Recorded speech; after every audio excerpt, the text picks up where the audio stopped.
ஒரு கடும் கோடை காலத்தில் வெயில் மிக அதிகமாக இருந்தது.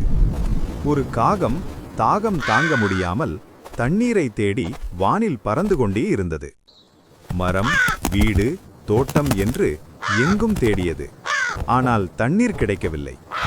சோர்ந்து போன காகம் ஒரு வீட்டின் அருகே ஒரு குடத்தை கண்டது.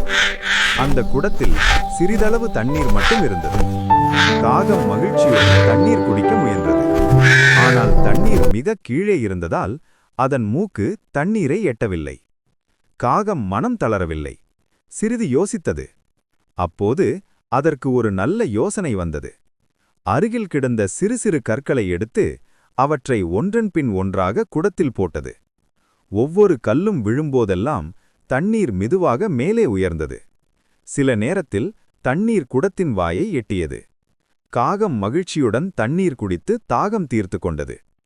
தாகம் தீர்ந்த காகம், விடாமுயற்சியும் புத்திசாலித்தனமும் இருந்தால் எந்த சிக்கலையும் தீர்க்கலாம் என்று உணர்ந்து மகிழ்ச்சியாக வானில் பறந்து சென்றது.